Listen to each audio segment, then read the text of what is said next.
Good afternoon, everyone. I'm Riley King, and happy Friday afternoon, April 24, 2020.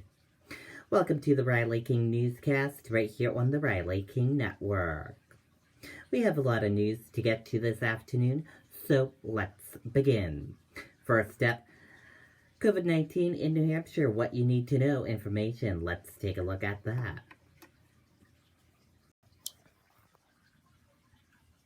And here's a look at that COVID-19 in New Hampshire. There are 1,670 number of people in New Hampshire who have tested positive for COVID-19. There are 856,209 number of people in the United States who have tested positive. 51 number of deaths from COVID-19 in New Hampshire. 218 number of people who have been hospitalized with COVID-19 in New Hampshire. And 47,272 number of deaths from COVID-19 in the United States.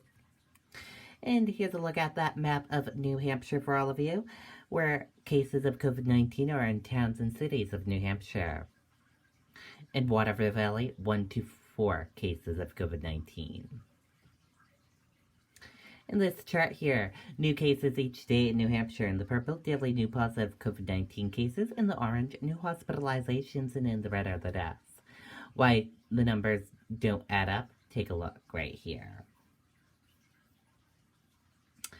And this chart here shows COVID-19 cases by age group.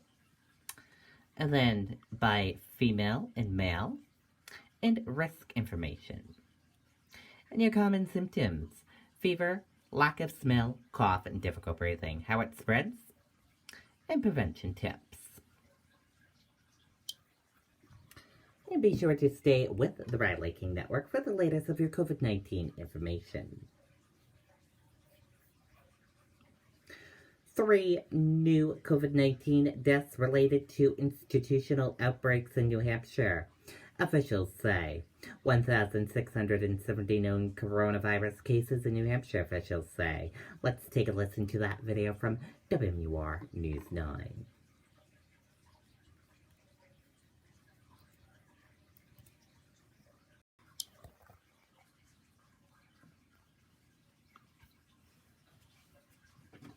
These are truly challenging times, but New Hampshire companies are here and open for business. Mid-State's healthcare team has been your trusted community healthcare partner for more than 20 years. Now, all 3 of these individuals were associated with institutional outbreaks such as long-term care facilities or nursing homes. And it's not just today's new deaths. The state epidemiologist says that's true for more than half the state's 51 total deaths. Which is why we're putting such a heavy emphasis on protecting this more vulnerable population. The health commissioner confirmed 2 new outbreaks, with 20 positive cases found at nursing homes in Derry, and updated previously confirmed outbreaks, including a total of 43 people with the virus inside an assisted living facility in Dover, and more than 180 cases among 2 facilities in Manchester. 40 people have COVID-19 at an assisted living facility in Nashua, and at another in Salem, there's 26 more. However, the dark numbers come with a light of progress.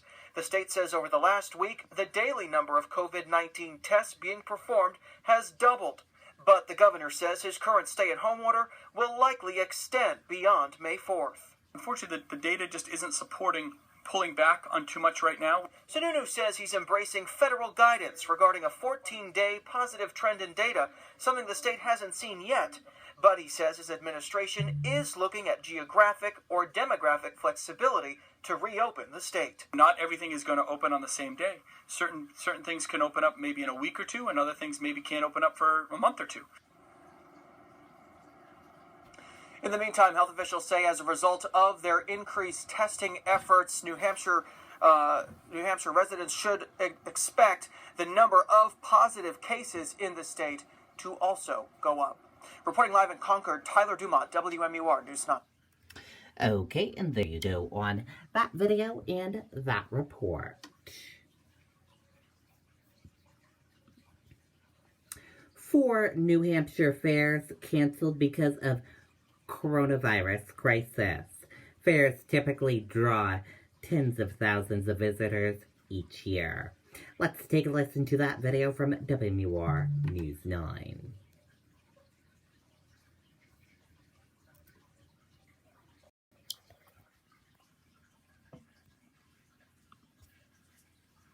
Unfortunately, organizers are now starting to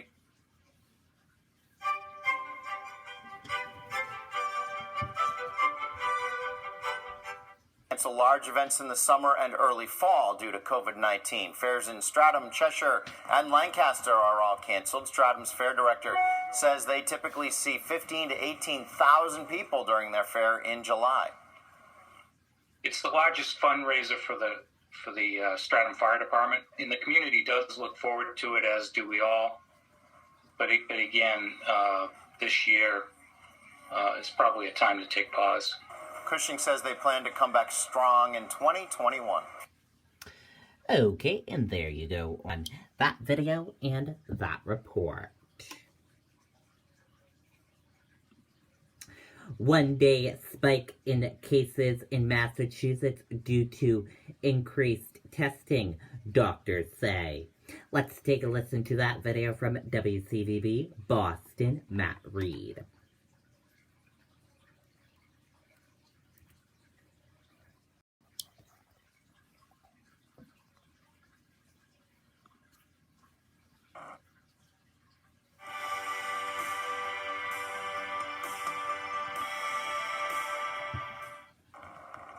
Doug, there's no question, Massachusetts is a national hotspot, and this jump in cases only adds fuel to the fire. 3,079 new positive cases were reported on Thursday, but state leaders and doctors say there's something important behind those numbers. Experts say that significant jump came because nearly 3 times the number of tests were administered. You can see the spike on this graph. Doctors say this is a positive sign as the state moves to consider how to reopen after the surge. The more that you get more tests, the more we understand the true nature of how much of a pandemic this is. Governor Baker says hospitals are busy, but they have been able to manage the surge. Still, this is more evidence that we are very much in the thick of this outbreak. And last night, Boston Mayor Marty Walsh says he could see up to 6 more weeks of the restrictions we currently have in place. We're live in Boston. Matt Reed, WCVB News Center 5. Okay, and there you go on that video and that report. Second protest planned against Maine's stay-at-home order. Hundreds of people turned out for protest earlier this week. For the second time this week, protesters plan to gather outside the State House in Augusta to call for an end to Maine's stay-at-home order. Organizers with Reopen Maine say Governor Janet Mills is taking away their rights, jobs, and freedom. They say Maine is not being affected by the coronavirus the way other states are.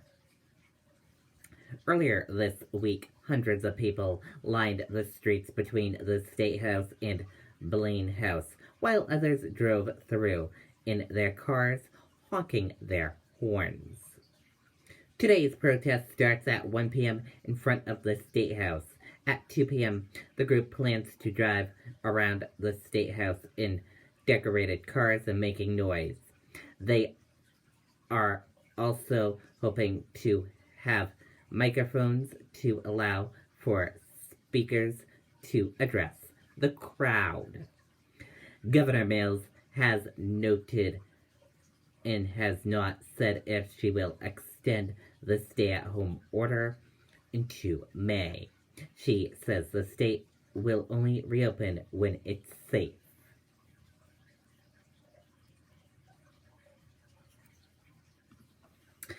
Dow dips as Wall Street heads for its first losing week in 3. Stocks were little changed on Friday as Wall Street wrapped up its first weekly decline in 3 on the back of unprecedented moves in the oil market.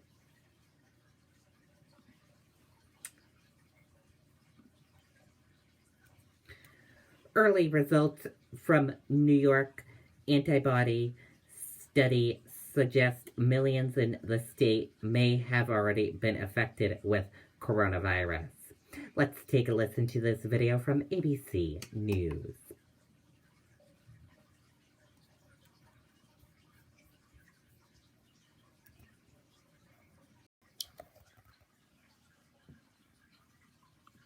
This morning, news the virus may have spread more widely in New York than we ever thought. A preliminary statewide antibody study showing 14% of state residents may have had it. The numbers in New York City even higher, more than 21%.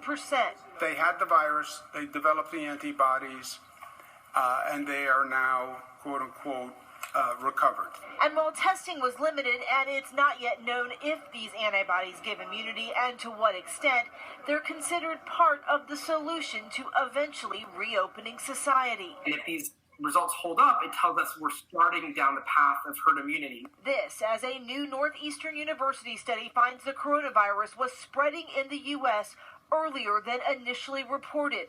The researchers saying that while the world was focused on the outbreak in China, hidden outbreaks were already happening across the country. There was a lot of people that were exposed to the virus that were never tested for. Officials in California now confirming what the scientists predicted, determining that 2 people in Santa Clara County, California, died weeks before the previously first reported American death in late February.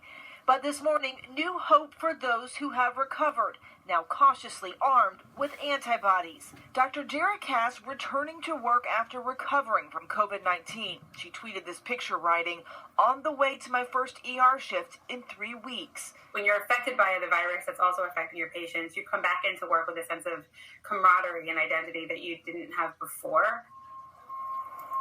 And right now you need proof of a positive COVID test in order to get the antibodies test. But soon the Red Cross will allow people who think they've had coronavirus to also get the antibodies test. Michael? I'm sure there are a lot of those people out there. Thank you so much, Eva. We're going to bring in Dr. Jennifer Ashton, who's joining us now from home. And Doc, let's take a deeper look at the results. Even while making the announcement, Governor Cuomo, he expressed concerns about the accuracy of the testing. So what are those concerns? Well, think of it 3 ways, Michael. When you talk about the need for widespread testing, it is important, but here's the reality. There are basically 3 main issues. The methodology, or how that testing occurs, and the accuracy of that test. Are there false positives? How widespread can it be? In other words, how scaled up can we get it over what period of time? And lastly, how to interpret and use the results of that. When you use data to drive decisions, you have to be very conscious of how good that data is, because your decisions will ultimately only be as good as the quality of the numbers that you put into those equations. And we heard earlier in the show the Department of Homeland Security saying that the virus survived a short amount of time in direct sunlight, humidity, and heat, and hotter temperatures. We heard President Trump, he spoke of treating people with, as he said, powerful lights and disinfectants. What do you feel about that? What's your response to that? So, Michael, I think here's where the confusion is. It has been known for a long time that UV light can be used to kill bacteria or viruses in the environment, not in or on the human body. Same thing with disinfectants. We know that bleach kills viruses and bacteria on surfaces, not in or on the human body. And in terms of season, no one knows what's going to happen when the weather warms up. All right. We all cannot, well, hopefully this doesn't happen, what we're going through right now. Doc, thank you so much. Okay, and there you go on that video and that report. And that does it for this afternoon edition of the Riley King Newscast, right here on the Riley King Network. Thank you for watching, everyone. Have a great rest of your afternoon. I'll see you back here later on today for another newscast. I'll have a news report coming up in a little bit. Goodbye, everyone.